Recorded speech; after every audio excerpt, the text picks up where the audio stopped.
Okay. Good morning Rakesh. अभी ये बताइए आप कि मैंने ग्रुप में जो आपका 11th का ग्रुप स्कूल की तरफ से बना हुआ है जिसमें बहुत सारे स्टूडेंट्स हैं, वो ऐड हैं, कुछ स्टूडेंट्स नहीं हैं, तो प्लीज वो बताइएंगे बताएंगे यहाँ पे। और वहां पे मैंने ज्यादा नोट्स में नहीं लिख पाई थी, जो नोट्स मैंने लिखे हैं, मेरे रिटर्न नोट्स आप लोगों के लिए, वो आप लोगों को आई होप मिल गए होंगे। ठीक है। कुछ स्टूडेंट्स ने फिर नोटबुक भी स्टार्ट कर दी होगी बनानी।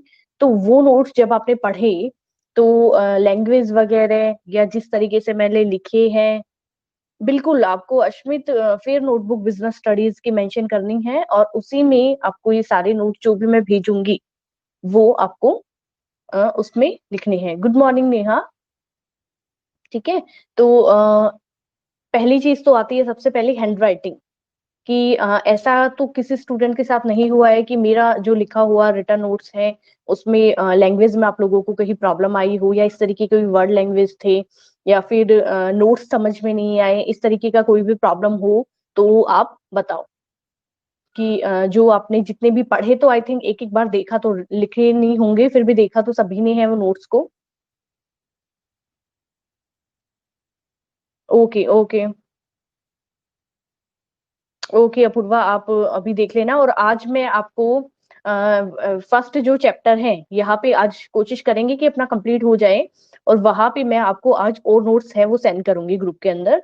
तो जिसने भी स्टार्ट नहीं करा है, फिर नोटबुक आप स्टार्ट करेंगे बिजनेस स्टडीज की, और उसमें जो चैप्टर जो नोट्स मैंने 2 या 3 पेजेस पहले सेंड किए वो, और उसमें ये देखने ला कि काफी बार क्या होता है कि नेटवर्क इशू की वजह से एक बार जब एक ही साथ पेज सेंड करती हूँ मैं, तो आगे पीछे पेजेस है वो सेंड हो जाते हैं काफी बार। तो उसमें नीचे मैंने और पेज नंबर मेंशन करा है। ठीक है, आप उसी के अकॉर्डिंग है हर पेज को कंप्लीट करेंगे। ठीक है, first second third fourth fifth इसी तरीके से मैं हर पेज नंबर है वो इसी सिक्वेंस में आगे जाएंगे आपके।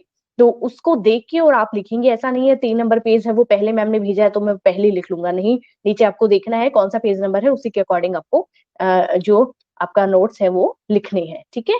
और ऐसा मेरे अकॉर्डिंग जितनी भी लैंग्वेज इजी हो पाई थी उसी अकॉर्डिंग मैंने बनाए हैं नोट्स। तो आई थिंक आपको प्रॉब्लम नहीं आना चाहिए। बहुत ही इंटरेस्टिंग सा, बहुत ही अच्छा टॉपिक है वो अभी स्टार्ट अपन करेंगे।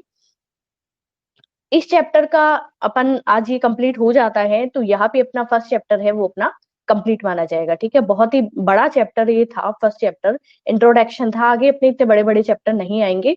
फर्स्ट चैप्टर अपना ज्यादा बड़ा था इसलिए। और दूसरी चीज ये है कि हिस्ट्री की बात करी गई थी, या फिर आप लोगों के लिए भी एक स्टार्टिंग चैप्टर था, तो एकदम से एक फ्लो में पढ़ाना भी सही नहीं था, जितना जितना समझ आए उतना ही शायद एक बार में पढ़ाना चाहिए। ठीक है, तो इसीलिए इस चैप्टर में थोड़ा टाइम लग गया अपने को।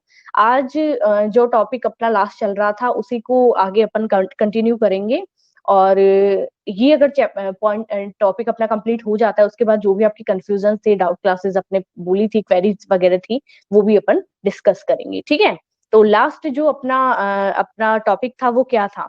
वो था कि कोई भी बिजनेस को अपन स्टार्ट करते हैं तो बहुत ही बेसिक से फैक्टर है अपने साथ देखने को मिलते हैं। ठीक है, 4 या 5 पॉइंट है डिस्कस हो चुके थे अपने, जिसके अंदर सबसे पहले था कोई भी बिजनेस को सिलेक्शन करना, उसके बाद था उसका साइज, फर्म के साइज के बाद बताया था चॉइस। ठीक है, कि वो सोल प्रोप्राइटरशिप होगा, पार्टनरशिप होगा, कंपनी होगा, सोल ट्रेड होगा, किस तरीके का बिजनेस फर्म अपन स्टार्ट करना चाहते हैं, अपनी ओनरशिप के ऊपर डिपेंड करता है। उसके बाद फोर्थ था अपना लोकेलिटी। ठीक है, कोई भी लोकेशन है वो एक बिजनेस के लिए बड़ी ही मायने रखती है। तो आई थिंक लोकेशन तक अपना कंप्लीट हो गया था। आप बताइए कि फोर्थ पॉइंट से ही करवाना है या फिर फिफ्थ जो अपना फाइनेंसिंग था वहां से? बोलो, कोई भी स्टूडेंट है जिन्होंने लास्ट क्लास अटेंड करा था वो बता सकते हैं। यहाँ पे एक अर्जुन, ओके। मुझे आज फिर अपनी क्लास में कुछ नए स्टूडेंट्स हैं वो नजर आ रहे हैं। कोई स्टूडेंट ऐसे हो जिन्होंने पहले एक भी लेक्चर अटेंड नहीं करा हो, डायरेक्टली आज ही फर्स्ट क्लास अटेंड कर रहे हो?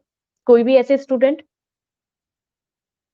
बताएंगे, चैट बॉक्स में टाइप करके बताएंगे, जो कोई भी ऐसे स्टूडेंट जिन्होंने अभी तक एक भी लेक्चर बीएसटी का अटेंड नहीं करा है, डायरेक्ट वो फर्स्ट क्लास ही अटेंड कर रहे हैं आज। ऐसे कोई नए स्टूडेंट? मोहित।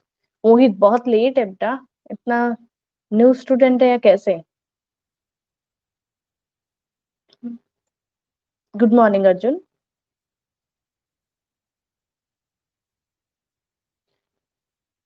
ठीक है, मोहित आज नए स्टूडेंट है यहाँ पे, बाकी तो वही है सभी। अच्छा, नए नहीं है पर क्लास अटेंड करने में आपने लेट कर दिया आप, है ना? ओके। ओके रक्षा। ठीक है। तो अपना जो, ठीक है, मैं फिफ्थ जो अपना पॉइंट है फाइनेंस, वहां से मैं स्टार्ट करवा देती हूँ। ठीक है। फाइनेंसिंग का क्या रोल होता है? फाइनेंसिंग की जब अपन बात करते हैं, कि फाइनेंस के रोल की जब अपन बात करते हैं, तो फाइनेंसिंग बहुत ही मायने रखता है अपने लिए। जब अपन एक फाइनेंस के बारे में ऐसा करते हैं कि भाई एक संस्था के लिए फाइनेंस है, उसका एक अरेंजमेंट करना बहुत ही बड़ा एक टास्क बोला जाता है, एक हर एक फर्म के लिए।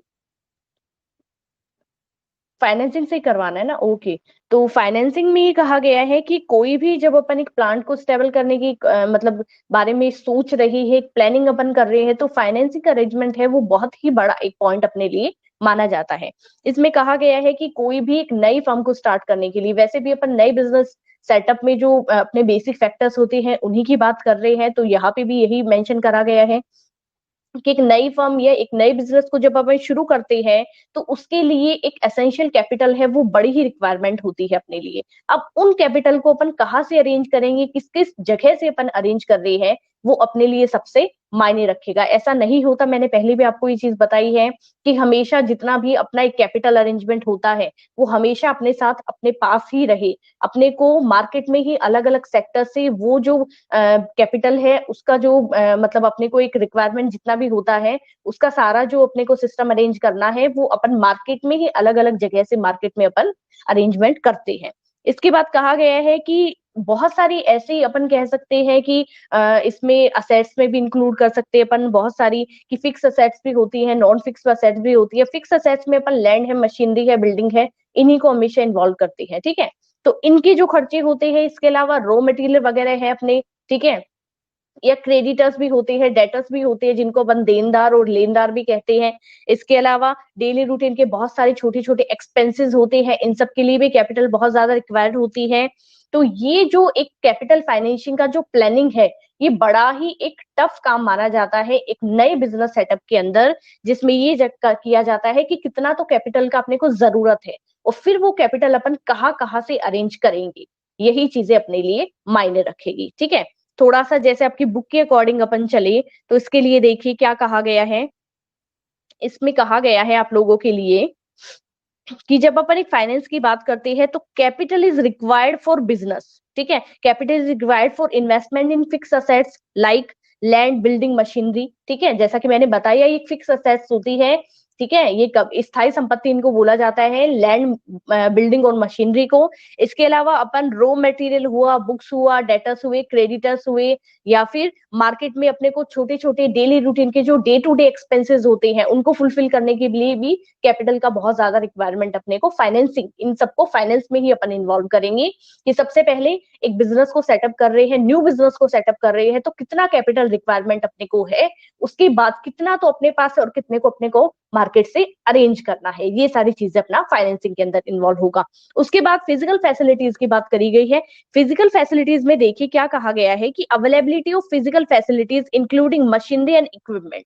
जैसे कि रॉ मटेरियल अपने को कहाँ से लेना है, अब ये चीज फाइनेंसिंग में अपन ने इन्वॉल्व कर ली कि भी रॉ मटेरियल हुआ, डे टू डे एक्सपेंसेस हुए, इन सबको खरीदना है।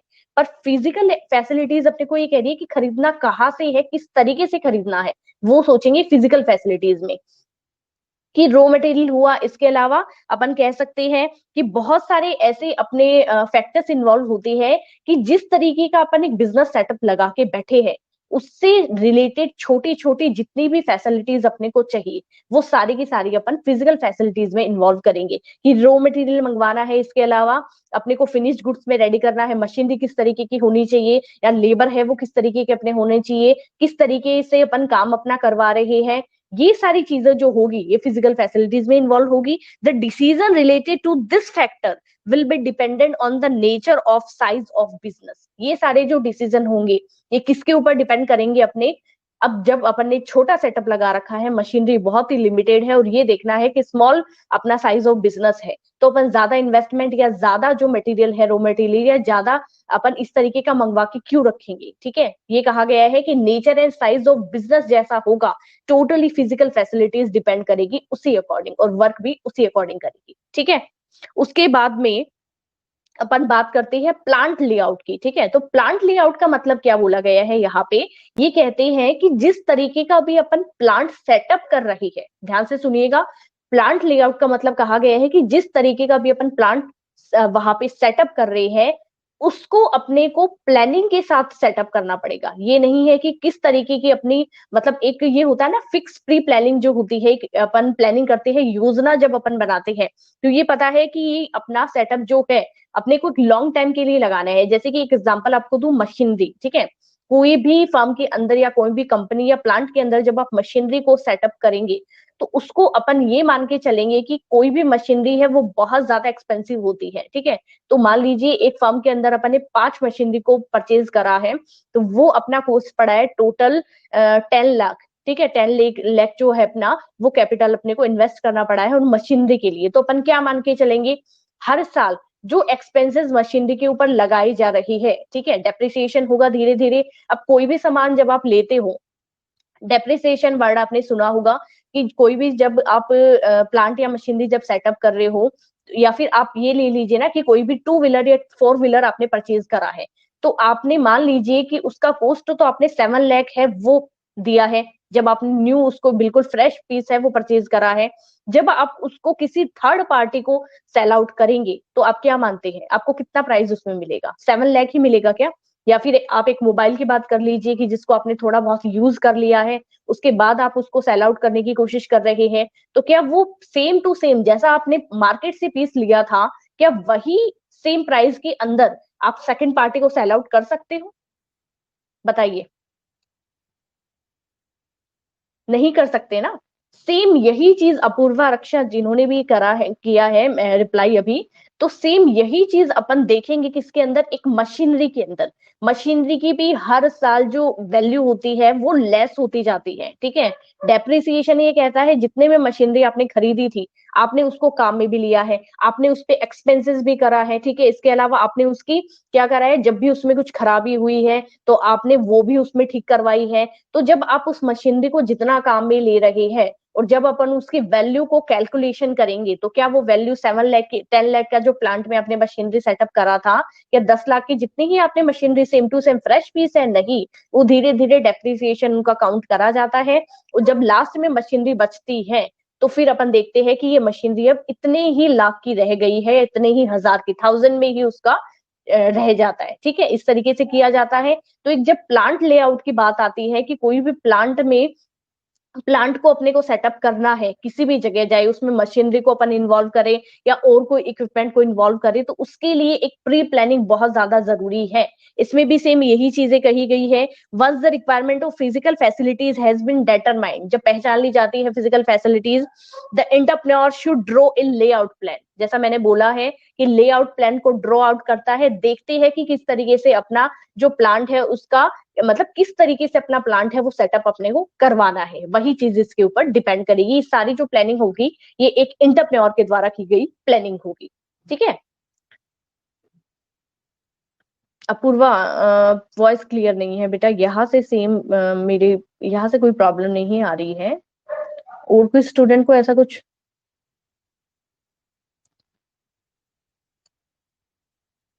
अपूर्वा 2 मिनट आप वेट कीजिए, ठीक है, हो सकता है काफी बार हो जाता है। तो प्लांट लेआउट अपना हो गया। अब प्लांट लेआउट के बाद में क्या कहा गया है कि कॉम्पिटेंट और कमिटेड, कमिटेड वर्कफोर्स का मतलब क्या बोला है इन्होंने, कॉम्पिटेंट और कंप्लीट का मतलब कि एक तो अपने जो वर्कर्स होने चाहिए, या जो एक इंटरप्रेन्योर खुद, मैंने बोला था दोनों चीजें आएगी, एक इंटरप्रेन्योर खुद भी और उसके अंडर में उसके फॉलोवर्स, यानी कि जितने भी वर्कर्स उनके अंडर में जॉब कर रहे हैं, काम कर रहे हैं एक प्लांट के अंदर। ठीक है, तो वो क्या होने चाहिए, एक इफिशिएंसी उनके अंदर वर्क के लिए होनी चाहिए पॉजिटिव। ठीक है, पॉजिटिव इफिशिएंसी उनके लिए होनी चाहिए। ठीक है, जितने भी एफर्ट्स दे वो कंपनी के फेवर में दे, तो हमेशा वो एफर्ट्स है वो पॉजिटिव एफर्ट्स यूज करें, ठीक है। साथ ही साथ बोला गया है कमिटेड वर्कफोर्स। कमिटेड वर्कफोर्स का मतलब है जो भी अपन वर्क कर रहे हैं उससे रिलेटेड, उसको लेके अपन कमिट कर रहे हैं। कमिट का मतलब कमिटेड है, मतलब कि अपन एक वचनबद्ध है कि जो भी काम अपन कर रहे हैं वो क्या है, एक पॉजिटिव वे में जो भी प्लांट है, कंपनी है, जहां भी आप अपना वर्क परफॉर्मेंस शो कर रहे हैं उसके फेवर में ही होना चाहिए। क्योंकि जब एक म्यूचुअल अंडरस्टैंडिंग के साथ वर्कर्स है, एंटरप्रेन्योर है, जितने भी टीम मेंबर है एक कंपनी के फेवर में काम करेंगे ना, तो उसका जो रिस्पॉन्स आएगा वो हमेशा पॉजिटिव रिस्पॉन्स होगा, ठीक है। आउटपुट जो मिलेगा वो अपने को प्रॉफिट की फॉर्म में मिलेगा। तो ये कह रहे हैं इसके अंदर कि every enterprise need competent and committed workforce to perform various activities so that physical and financial resources are converted into desired output। मैंने जस्ट यही बात आपको बोली है कि ये कहते हैं कि जब आप एक इंटरप्राइज में कमिटेड और मतलब कमिटेड वर्कफोर्स के साथ जॉब कर रहे हो या उनके अंडर में जब आप वर्क कर रहे हो, ठीक है, और आपका जो म्यूचुअल अंडरस्टैंडिंग है वो बहुत ही अच्छा है, तो ये सारी चीजें आपको शो करेंगे कहा जाके आपका जो आउटपुट है वो कंपनी के फेवर में है, पॉजिटिव है और बहुत ही अच्छा है, ठीक है, ये चीज मानी जाएगी। सेम लाइन उसके अंदर है। अपूर्वा कहाँ से समझ नहीं आया? आप एक बार आईडी को लॉग आउट करके इन कीजिए एक बारी, शायद हो जाए आपका प्रॉब्लम सॉल्व, ठीक है, उसके बाद मुझे आप बताओ, ठीक है। यहां तक आई थिंक क्लियर होगा। इसके बाद अपन सेकंड लास्ट जो अपना पॉइंट ले रहे हैं वो टैक्स प्लानिंग, ठीक है। टैक्स के लिए ये बोला गया है जब अपन कोई भी टैक्स पे कर रहे हैं, चाहे वो किसी भी फॉर्म में पे करे अपन, वो टैक्स प्लानिंग जो होती है आज के टाइम में बहुत ही नेसेसरी है कि उसका अपन प्री प्लानिंग करके चले। इसके अंदर कहा गया है कि tax planning has become necessary these days because these are there are a number of tax laws in the country. बहुत सारे टैक्स लॉज है कंपनी में, मतलब अपन एक कंट्री में अपने देखे, जैसे कि इंडिया की मैं बात करती हूँ कि अब आप अगर मान लीजिए बीकॉम कर रहे हैं, ठीक है, बीकॉम कर रहे हैं, 12th के बाद कोई भी स्टूडेंट है, बीकॉम जब आप करेंगे तो बीकॉम सेकंड ईयर के अंदर इनकम टैक्स की आपको एक पर्टिकुलर बुक है वो पढ़ने को मिलेगी। अब इनकम टैक्स में क्या है, इनकम टैक्स में बहुत सारे लॉज है, किस तरीके से क्या सैलरी है, क्या मतलब आपकी इनकम है, उसके अकॉर्डिंग आपको बहुत तरीके के इंडिया में टैक्स एक बहुत ही वाइड कॉन्सेप्ट है। अपन ये नहीं कह सकते कि टैक्स पे करना है तो टैक्स जितना अपन ने कमाया है उसमें से कुछ अपन गवर्नमेंट को दे देंगे, नहीं, बहुत ही फिक्स पॉलिसी है इंडिया की। अगर अपन मतलब इंडिया में अपन काफी टाइम से रह रहे हैं, ठीक है, तो अपने लिए अलग रूल रेगुलेशन है और जो बाहर से यहाँ पे आ रहे हैं उनके लिए बहुत ही अलग रूल है, ठीक है। तो टैक्स प्लानिंग का बहुत ही एक वाइड कॉन्सेप्ट है, तो ये कहा जा रहा है कि आज के टाइम में टैक्स प्लानिंग करना भी बहुत ज्यादा असेंशियल है। एक प्लांट जो लगा रहे हैं, एक फर्म है, एक कंपनी है, या जो भी अपना सेटअप कर रहे हैं उन सब के लिए। अब कहा गया है the founder of the business has to consider the advance the tax liability under various tax laws and its impact on business decision। ये कहा जा रहा है कि जिस तरीके से अपन टैक्स पे कर रहे हैं, जिस तरीके से अपने टैक्स पॉलिसी रहेगी, वही अपना बिजनेस का जो डिसीजन वगैरह है जो अपन ले रहे हैं वही कंप्लीट जो बिजनेस है उसके ऊपर इम्पैक्ट डालेगा, चाहे वो पॉजिटिव हो या नेगेटिव हो, ठीक है। तो बिजनेस में टैक्स प्लानिंग करना भी बहुत ज्यादा जरूरी बोला गया है। लास्ट का है लॉन्चिंग द एंटरप्राइज, इसका अपन नहीं भी करेंगे तो चलेगा, ठीक है। ओवरऑल जितनी भी चीजें है उसको ही किया गया है। After this decision related to above the mention factor, ये कहा गया है जितने भी फैक्टर अपन ने लिए हैं उन सबको ऑब्वियसली अपने को क्या करना है, लीगल फॉर्मेलिटीज को आप फुलफिल कीजिए। इसके अलावा जो भी प्रोडक्शन प्रोसेस है आपका, सेल्स प्रमोशन कंपेन वगैरह है, ठीक है, वो सारी चीजें भी आपको कंप्लीट करनी पड़ेगी। मतलब बिजनेस में ये कहा गया है कि ऐसा नहीं है कि सिर्फ और सिर्फ आप क्या करेंगे, अपने जितने भी पॉइंट्स है वो कवर कर लिए। बिजनेस में कहा गया है कि आपको अपनी प्रोडक्शन से रिलेटेड या एडवर्टाइजमेंट वगैरह के लिए इन सब के लिए भी बहुत सारे एफर्ट्स है वो यूज करने पड़ेंगे, ठीक है। तो एक बार फिर मैं रिपीट कर देती हूँ, स्टार्टिंग ऑफ ए बिजनेस की बात करी गई, एक न्यू इंटरप्राइज की, न्यू बिजनेस सेटअप की बात करी गई थी। बहुत ही एसेंशियल कुछ फैक्टर्स अपन ने डिस्कस किए हैं। सबसे पहले आप मेरे साथ एक बार डिस्कस करेंगे, रिवाइज करेंगे, ठीक है, सारे के सारे स्टूडेंट्स। आई थिंक अभी अपूर्वा आपको प्रॉब्लम नहीं आ रही होगी, ठीक है। तो एक बार दोबारा आप रिपीट करें। सबसे पहले अपन ने सिलेक्शन ऑफ बिजनेस की बात करी थी। जब बिजनेस का सिलेक्शन हो गया, रटने की जरूरत नहीं है, एक के बाद एक चलने वाली स्टेप है, तो सिर्फ समझना है। जब सबसे पहले कोई भी बिजनेस सेटअप आप खुद से ही लेके चलिए कि जब भी मैं कोई एक बिजनेस सेटअप को स्टार्ट करना चाह रही हूँ या चाह रहा हूँ, तो वहां पे सबसे पहले मैं एक सिलेक्शन ऑफ बिजनेस की सिलेक्शन, उसके बाद सेकंड जो अपना आएगा साइज ऑफ बिजनेस, ठीक है। साइज ऑफ बिजनेस फॉर्म के बाद में अपना था choice of form of business, कि किस तरीके का अपन बिजनेस फॉर्म चूज कर रहे हैं। उसके बाद लोकेलिटी, लोकेशन की बात करी गई थी। फिर था फाइनेंस, फाइनेंस के बाद अपना था फिजिकल फैसिलिटीज, फिजिकल फैसिलिटीज के बाद अपना था प्लांट लेआउट, अब प्लांट लग चुका है, ठीक है, लगाना है। उसके बाद अपन कमिटेड वर्कफोर्स की बात की थी, कमिटेड वर्कफोर्स के बाद टैक्स प्लानिंग, ये अपने कुछ बेसिक्स है इसके अंदर पॉइंट्स थे। लॉन्चिंग द एंटरप्राइज के अंदर ओवरऑल सारे जो पॉइंट्स है उसको इन्वॉल्व कर दिया गया है, तो टैक्स प्लानिंग तक आप कर सकते हैं, ठीक है। तो यहाँ पे अगर एक तरीके से अपन देखें तो मतलब ऐसा कोई बहुत ही ऐसा कोई टॉपिक है वो मैंने नहीं इसमें करवाया होगा, अगर आप देखेंगे तो, कि वो जो मुझे इंपॉर्टेंट नहीं लगा। बाकी कंप्लीट जो है वो एक चैप्टर यहाँ पे कंप्लीट हो चुका है, ठीक है। अब यहाँ तक में जो मैंने जस्ट पॉइंट बताया उसमें तो आई थिंक बहुत ही इजी था, तो प्रॉब्लम नहीं आई होगी, ठीक है। अब आपके जो जितने भी प्रॉब्लम्स थे आपके, उसको डिस्कस कर ले एक बारी।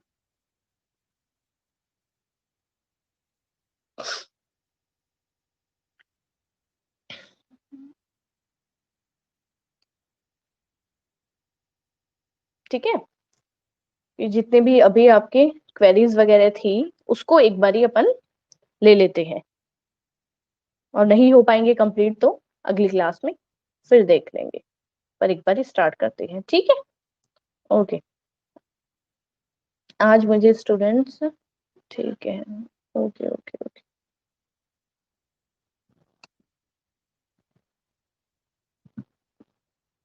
प्लांट लेआउट कौन बताएंगे, बताओ फटाफट।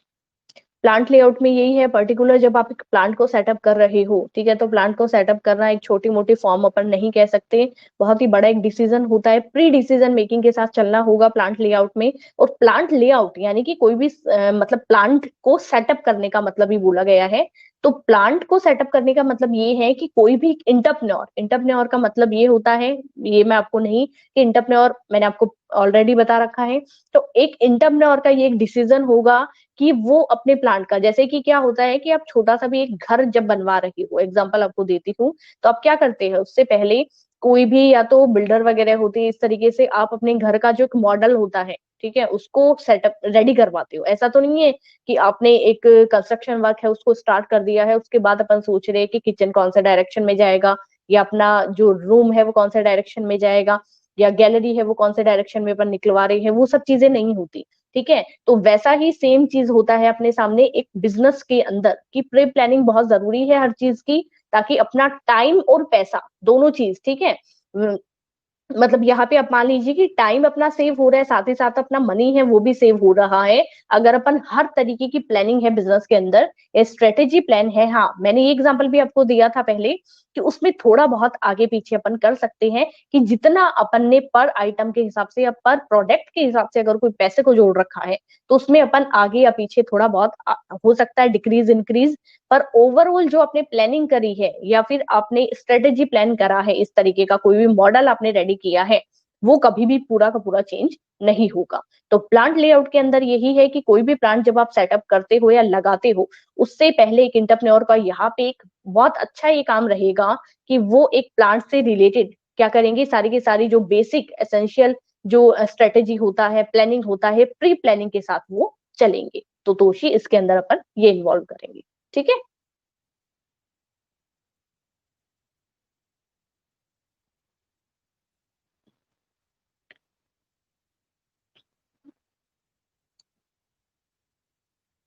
ओके, वेलकम बेटा।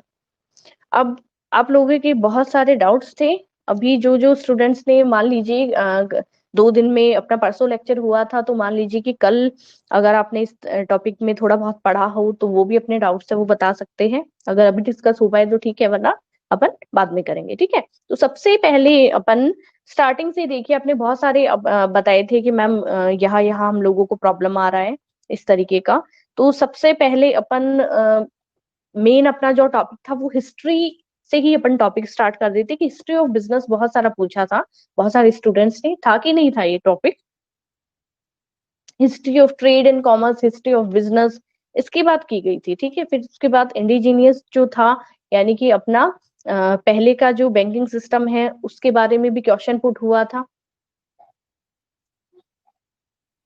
जी, बहुत सारे स्टूडेंट्स हैं, अभी मुझे पर्टिकुलर याद नहीं कि कौन से स्टूडेंट ने कौन सा क्वेश्चन पूछा था। इंट्रोडक्शन बिजनेस का, हाँ, तो ये भी पॉइंट आगे आएगा इंट्रोडक्शन बिजनेस का।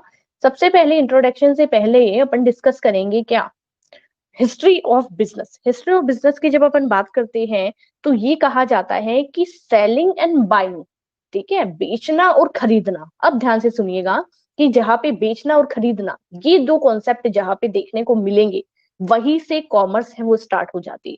ठीक है, अब दूसरी चीज इसके बाद में, जहां पे अपन करेंसी का लेन देन करते हैं, पहले मैंने बताया था कि लोगों के पास, नेहा सॉरी मेरे पास अभी बुक का यहाँ पे नहीं है अवेलेबल, तो पेज नंबर 4, 5 ये सब नहीं, आप पर्टिकुलर टॉपिक है वो मुझे बता दीजिए। बाकी जो आपने लास्ट बताया था ना मुझे, इंट्रोडक्शन वगैरह सब, जिन जिन ने भी आपने अपने अपने टॉपिक्स बताए थे, वो सब मुझे याद है, दिमाग में है मेरे, तो वो सब मैं एक एक करके डिस्कस करूंगी जैसे जैसे मुझे लग रहा है। ठीक है, तो आप एक बार सुन लीजिए। तो सबसे पहले हिस्ट्री की बात करी है तो ये कहा गया है, एक बारी दोबारा, ओके, ये कहा गया है कि पहले लोगों के पास पैसा नहीं हुआ करता था। मैंने ये चीज पहले भी आप लोगों को बताई है कि पैसा नहीं हुआ करता था उस टाइम में। जो एक ट्रांजैक्शन का मोड हुआ करता था वो ये था अपना, कि आपके पास जो भी जिस तरीके का भी कमोडिटीज है उनको आप किसी दूसरे पर्सन को ट्रांसफर कर रहे हो बदले में।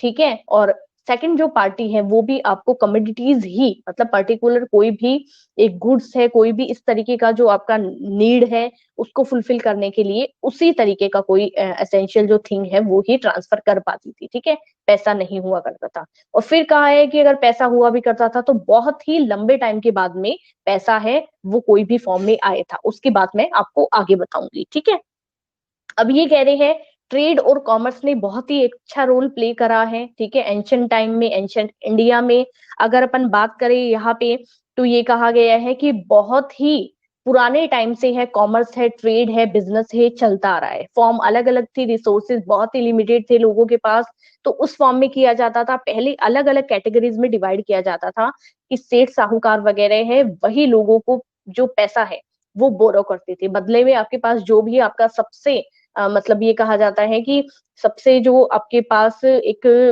मतलब ये आपने कहीं सुना होगा कि कोई भी गोल्ड है या सिल्वर है इसको आप रखते थे, बदले में आप क्या लेते थे, पैसा है वो बोरो करते थे। इस तरीके की होती थी। एक लिमिट टाइम में अगर ने पैसा है आपने रिटर्न नहीं किया तो आपने जो भी वहां पे उधार के लिए जो भी आपने गिरवी रखा है, प्लेस के रूप में जो भी आपने प्रोडक्ट रखा है, वहां पे अपना गुड्स रखा है, वो हो जाएगा उसी पार्टी का, सेठ साहूकार का। इस तरीके के बहुत सारे अपने को देखने को मिलते थे।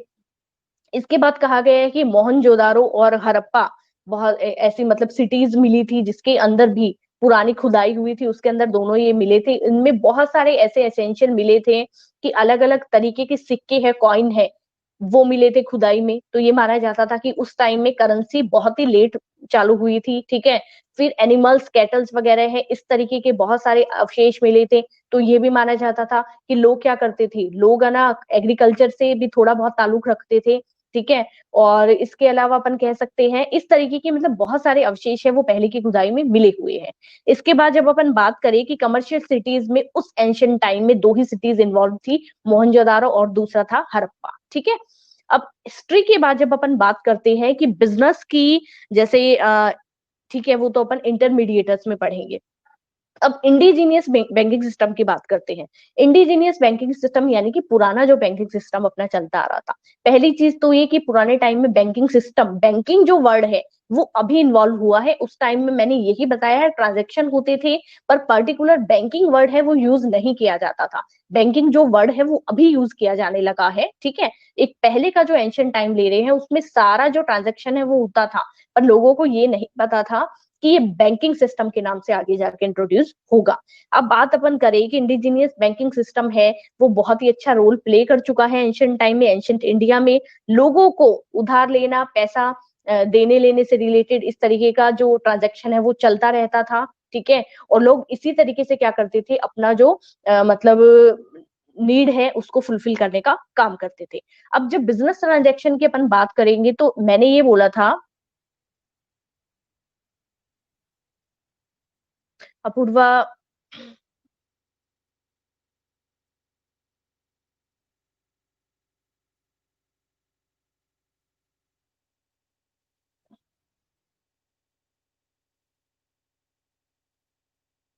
टाइप करो फटाफट।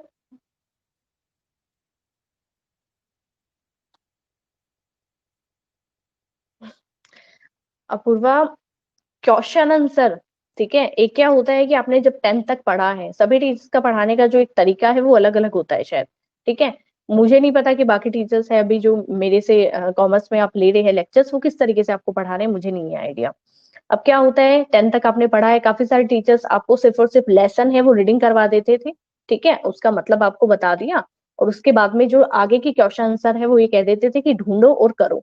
काफी टीचर्स का ये होता है। कुछ टीचर्स ये करते हैं कि आंसर्स है वो भी आपको टिक लगवा दिए, आपको सिर्फ होमवर्क करके लाना है, ठीक है। मैं 12th में भी इसी तरीके से करवाती हूँ क्या, आगे के जो क्वेश्चन होंगे वो मैं कभी भी कंप्लीट नहीं करवाती, ठीक है। मतलब ये होगा ना, मैंने टोटल चैप्टर्स है, टोटल जो चैप्टर है हर एक पॉइंट है उसको डिस्कस किया है, हर एक पॉइंट के नोट्स है वो मैं आपको भेजूंगी, ठीक है। वही आपको कंप्लीट करने हैं, ये मेरे तरीके से मैं पढ़ाती हूँ, और इसी तरीके से जो है वो मैं 12th में पढ़ाती हूँ, ठीक है। 12th का रिजल्ट है वो भी लास्ट ईयर बहुत अच्छा रहा था, स्पेशली मेरी सब्जेक्ट का मैं बता रही हूँ, ठीक है। तो ये जो है सब टीचर्स का अपने अपने पढ़ाने का ये रहता है। लास्ट की क्वेश्चन आंसर्स है वो जब आपने पूरा का पूरा चैप्टर कंप्लीट आपको ध्यान में है, तो वो जो क्वेश्चंस है वो ऑटोमेटिकली आपके इंक्लूड हो जाते हैं, आपके सॉल्व हो जाते हैं। तो वो जो क्वेश्चन आंसर है अगर वो भी आप सॉल्यूशन लेने बैठेंगे तो एक चैप्टर में बहुत ज्यादा टाइम आपको लग जाएगा, ठीक है। 40 मिनट्स की अपनी ये बेसिक क्लास होती है, इसमें क्वेश्चन आंसर भी अगर मैं डिस्कस करवा रही हूँ, अगर मैं आपको नोट्स भी प्रोवाइड करवाऊंगी, अगर मैं आपको मीनिंग भी बता रही हूँ, समझा भी रही हूँ, तो ये सब इस तरीके से पॉसिबल नहीं हो पाएगा, ठीक है।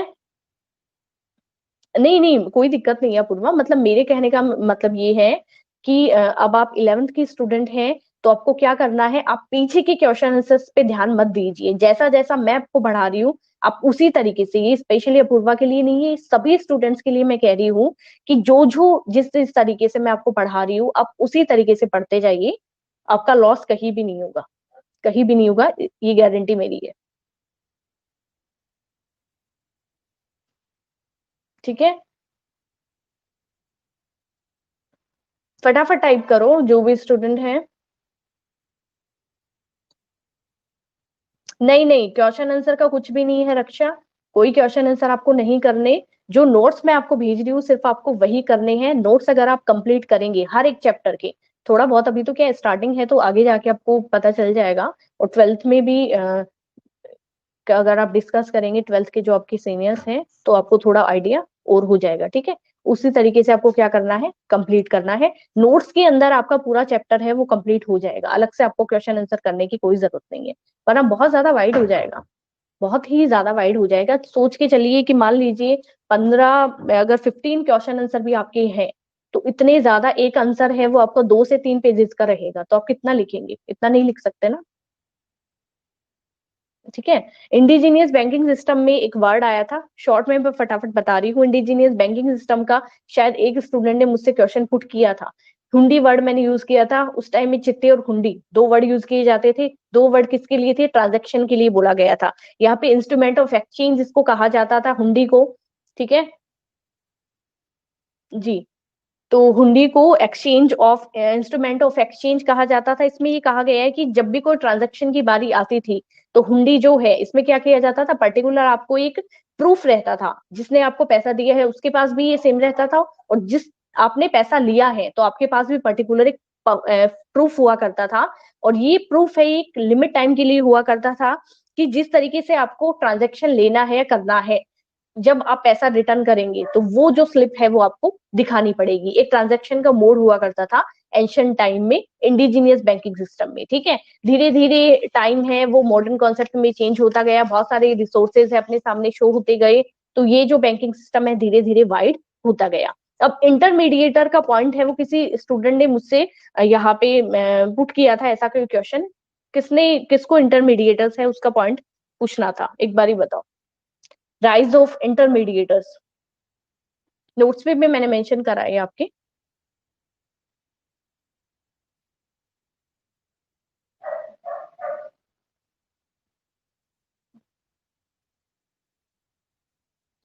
इंटरमीडिएटर्स,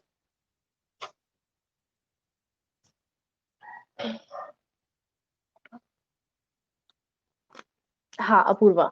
तो अपूर्वा एक बार जब मैंने जो मैंने नोट्स भेजे ना उसको एक बार देखना, उसमें भी सेम जो पॉइंट है वो मैंने डिस्कस आप लोगों के साथ किया है, और एक बार मैं दोबारा समझा देती हूँ। इंटरमीडिएटर्स का क्या बोला गया है कि इंडिया के अंदर जो मीडिएटर्स हैं वो कब इन्वॉल्व हुए थे, या कॉमर्स और ट्रेड में उनको सबसे ज्यादा इंटरेस्ट कब आया था। ठीक है, अब थोड़ा सा इसकी बात करते हैं। ठीक है, तो मैंने जो इसके अंदर आपके नोट्स में जो लिख के भेजा है आप लोगों को रिटर्न में, वो है इंटरमीडिएटर्स भी बहुत अच्छा रोल है वो प्ले कर चुकी है एंशियंट टाइम में, एंशियंट इंडिया में।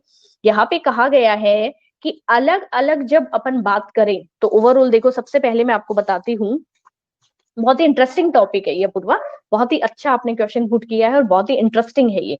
सबसे पहले जब अपन इंडिया में ट्रेड की बात करते हैं, तो मैंने पहले भी आपको बताया था ये चीज कि यहाँ पे अपने सामने बहुत ही ऐसी आती है कि ईस्ट इंडिया कंपनी है, बहुत ही अच्छा एग्जाम्पल अपन कह सकते हैं। साथ ही साथ अपन ये कह सकते हैं कि यहाँ पे जब अपन इंटरमीडिएटर्स की बात करते हैं तो सबसे पहले जो इंडिया के अंदर ट्रेड करने के लिए आए थे ना वो थे पोर्टुगल। ठीक है, पोर्टुगल सबसे पहले इंडिया में आए थे, उसके बाद आए थे डच, डच के बाद अपने आए थे ब्रिटिशर्स। अपन ये कहते हैं ना, अपन ने जब से अपन पीछे के हिस्ट्री बुक्स पढ़ते आए हैं, जो भी स्टूडेंट एग्री करता है रिप्लाई करेंगे कि जब से अपन हिस्ट्री पढ़ते आए, जितनी भी सोशल स्टडीज की बुक वगैरह आपने पढ़ी है, तो सबसे ज्यादा अपन East India Company, Britishers word ही सुनते आए हैं कि इंडिया में सबसे ज्यादा जो राज किया है वो किन्होंने करा है, सबसे ज्यादा जो ट्रेड करा है, या सबसे ज्यादा जो अपन जिस तरीके से एक इन्फ्लुएंसिंग वाला जो सेशन आया था अपना, आया था, वो था अपना ब्रिटिशर्स। तो ब्रिटिशर्स है, उन्हीं के बारे में अपन ने सबसे ज्यादा पढ़ा है कि ब्रिटिशर्स इंडिया में आए थे, उन्होंने बहुत लंबे टाइम में इंडिया में क्या करा था, ट्रेड करा था। और उसके बाद में जो 1957 का जो वॉर हुआ था, उसके बाद में ब्रिटिशर्स है वो यहाँ से गए थे। इतना ही आप लोगों ने पढ़ा है, मतलब पहले की बुक है, मतलब आजकल जितना भी है वो एक अपने इतना ही पढ़ा होगा। ठीक है, इतना ही पढ़ा है, उससे ज्यादा किसी ने नहीं पढ़ा होगा अभी तक। ठीक है, जब अपन पीछे की हिस्ट्री बुक्स वगैरह की बातें अपन करेंगे ना, तो जैसा कि मैंने जो पीछे हिस्ट्रीज में जैसे कुछ पढ़ी थी बुक, ठीक है, और जो आपके बिजनेस से रिलेटेड बहुत सारे कॉन्सेप्ट थे उनको भी मैंने कुछ बुक्स में देखा था। ठीक है, और मेरा पढ़ा हुआ वो एग्जांपल्स मैं आपके साथ शेयर करती हूँ आज, कि सबसे पहले इंडिया के अंदर कौन आए थे। सबसे पहले जो अपने पोर्टुगल है वो इंडिया में आए थे, ब्रिटिशर्स बहुत ही लेट आए थे। पोर्टुगल के बाद अपने आए थे डच, डच के बाद अपने आए थे ब्रिटिशर्स, और लास्ट में अपने आए थे कौन से, फ्रेंच। फ्रेंच ज्यादा टाइम इंडिया में नहीं टिक सके थे। फ्रेंच हालांकि बहुत ही पावरफुल एक माना गया था कि फ्रेंच बहुत ही पावरफुल थे। सबसे पहले पोर्टुगल है। ठीक है, तो पोर्टुगल में मैंने आपको बताया था उस टाइम के अंदर कि जैसे, एक सेकंड मैं आपको एग्जांपल बताती हूँ कि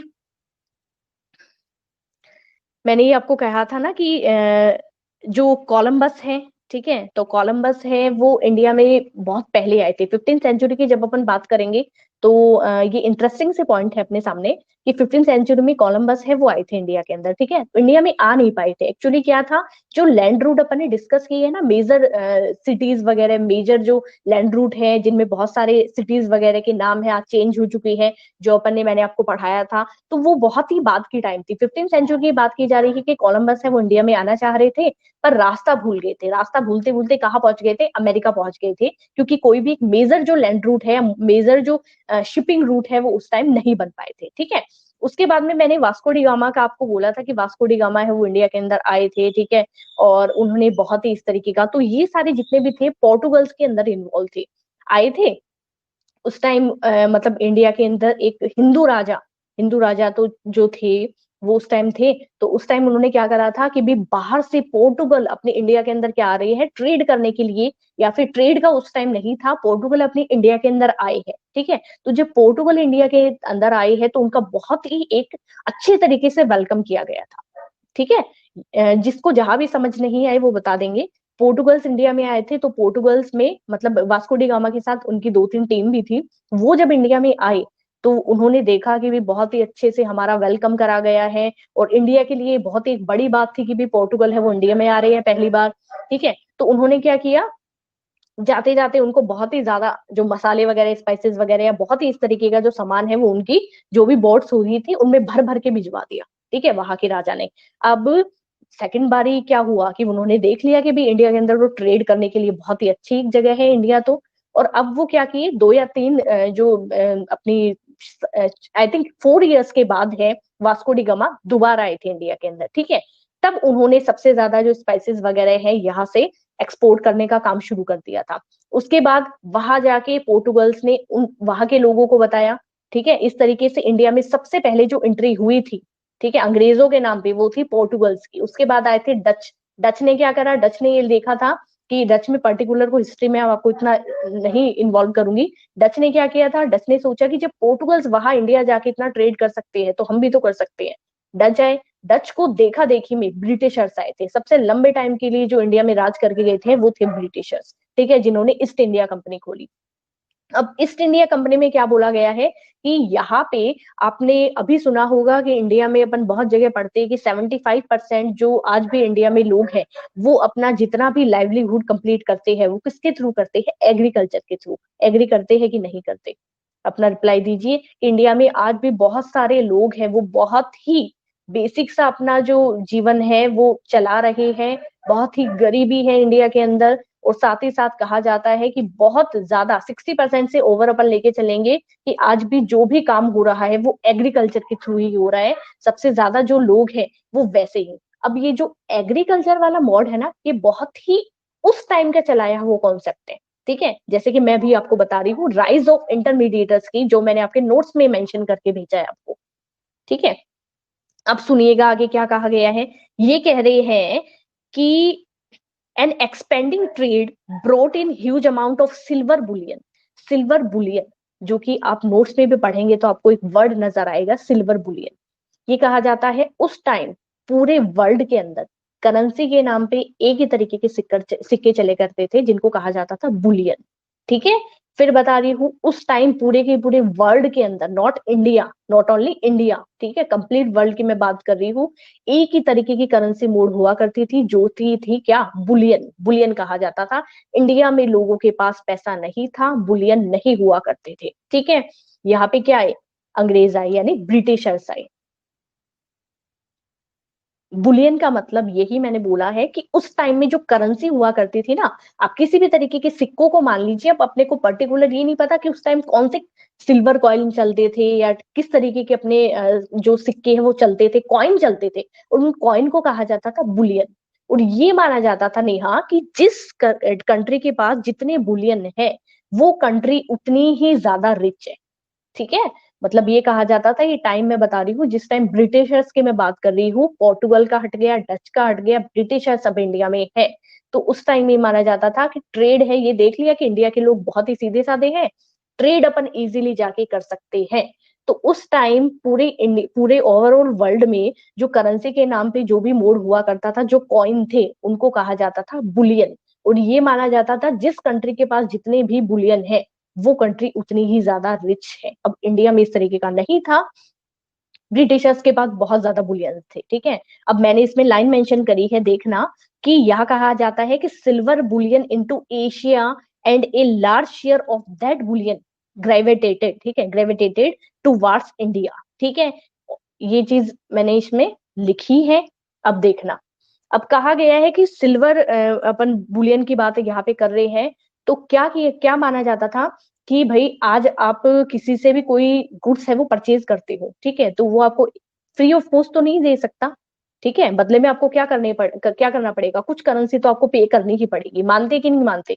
जब आप कहीं से भी कोई भी गुड्स है वो ट्रेड इंपोर्ट कर रहे हो, एक्सपोर्ट कर रहे हो, तो आपको बदले में या तो करेंसी पे करनी पड़ेगी या फिर आपको दूसरा जो गुड्स है वो आपको ट्रांजेक्शन वो मतलब ट्रांसफर करना पड़ेगा। इस तरीके से चलता है हमेशा ही। तो इंडिया के अंदर क्या हुआ, ट्रेड करने के लिए ब्रिटिशर्स आ गए। अब उन्होंने क्या किया, जब ट्रेड करने के लिए ब्रिटिशर्स आ गए हैं तो वहां पे ये माना गया था कि भाई एक टाइम तक वो ट्रेड मतलब तो उन्होंने क्या किया कि इंडिया से उनको बहुत ही इंपॉर्टेंट बहुत सारी चीजें थी इस तरीके की जो कि वो क्या करना चाहते थे, एक्सपोर्ट करने चाहते थे अपनी ब्रिटिश कंट्रीज के अंदर।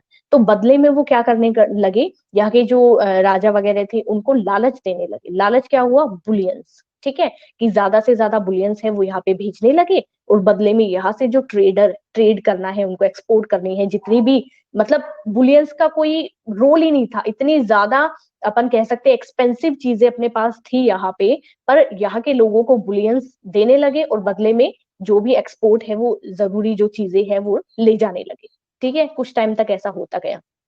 उस टाइम में महारानी एलिजाबेथ है, एलिजाबेथ जो है अभी भी उनका फर्स्ट सेकंड थर्ड चलता आ रहा है यूएस यूके के अंदर। तो ये कहा जाता है कि महारानी एलिजाबेथ ने ये कहा कि आप कर क्या रहे हो, आप क्या कर रहे हो कि जो मतलब यहाँ पे अपन कह रहे हैं कि बुलियन है, बुलियन बहुत ही इंपॉर्टेंट माना जाता है कि जिस कंट्री के पास जितना बुलियन है, जस्ट मैंने बताया उतना ही वो कंट्री रिच मानी गई है।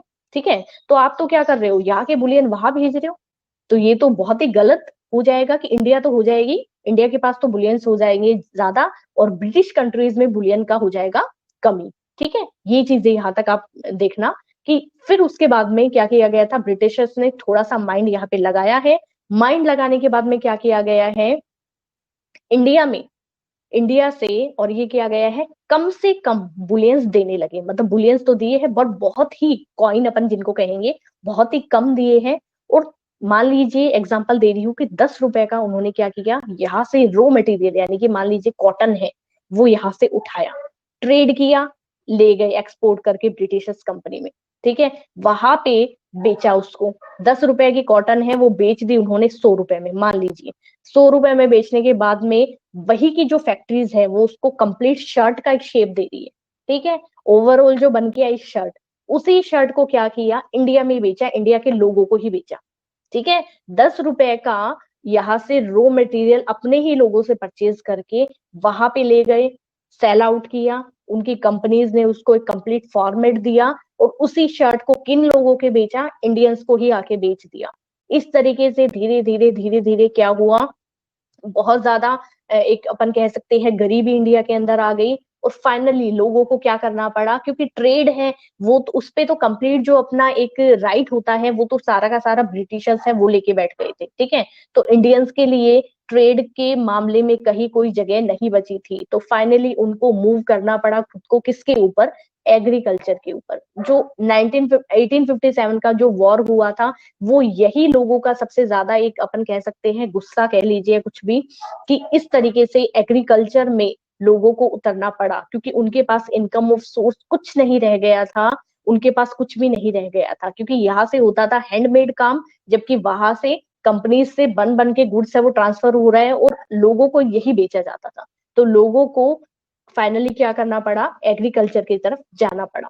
ठीक है, आज भी वही अपन देखते आ रहे हैं कि इंडिया में आज भी 60% अपन देखेंगे तो लोग एग्रीकल्चर की तरफ ज्यादा अट्रैक्ट है, क्योंकि क्या किया जाता है, उस टाइम का ही ये मूड है कि गरीबी बहुत ज्यादा थी और जो भी लोग, इससे पहले क्या होता था, ट्रेड मतलब ट्रेड तो नहीं पर जो भी यहाँ पे हाथ से बनी हुई हैंडमेड जितने भी चीजें थी वो अपन यही का यूज किया करते थे। ठीक है, और उसके बाद धीरे धीरे क्या होने लगा, सारा टाइम चेंज और फिर वहां से सारा जो प्रोडक्ट है वो बन बन के आने लगा।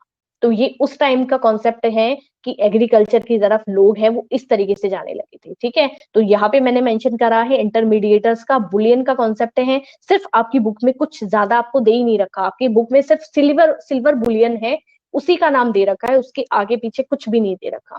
पर सिल्वर बुलियन को मेरा ये था कि मैं थोड़ा सा आपको एक्सप्लेन करूं, इसीलिए मैंने आपको थोड़ा एक्सप्लेन करके बताया है ताकि आपको थोड़ा सा ज्यादा समझ में आए। ठीक है, तो यहां तक आई होप समझ आया होगा। आपकी बुक में इस तरीके का कुछ भी नहीं है, सिर्फ सिल्वर बुलियन है, वही वर्ड यूज किया गया है, उससे ज्यादा कोई वर्ड यूज ही नहीं किया गया है। पर ये सिल्वर बुलियन आया कहां से था, तो वो इस तरीके से कॉन्सेप्ट स्टार्ट हुआ था, हिस्ट्री की अगर मैं बात करूं तो। ठीक है, तो इसके अलावा भी बहुत सारी हिस्ट्री है जिसमें ट्रेड है, बिजनेस है, इन सब का।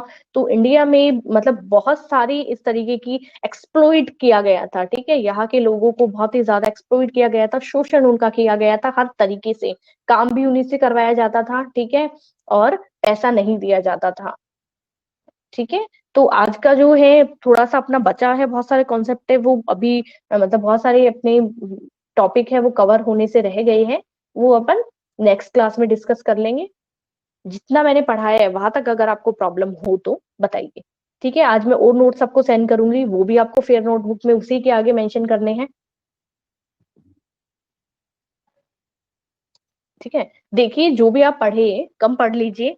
ठीक है, मैं ये नहीं कह रही एक दिन में ज्यादा पढ़ो, पर जितना भी पढ़ो ऐसा पढ़ो कि वो आपको दिमाग में हमेशा याद रहे। ऐसा नहीं है कि सिर्फ 11th मुझे पास करनी है, 12th मुझे पास करनी है। जो भी एग्जाम्पल, जो भी कॉन्सेप्ट मैं आपको बता रही हूँ वो आपके माइंड में क्लियर होने चाहिए, वो आपको पता होना चाहिए कि कहाँ से मैम ने क्या बताया है। ठीक है, बेसिक सा जितना, जैसे मैंने जस्ट मैं आपको अगर बुलियन है सिर्फ उसी का मतलब बता देती कि बेटा बुलियन का मतलब एक सिक्का होता है जो कि उस टाइम में चला करता था। ठीक है, पर मेरा ऐसा था कि मैं थोड़ा सा आपको थोड़ा सा वाइडली इसको बताऊं, तो आप उस तरीके से इसको कीजिए। ठीक है।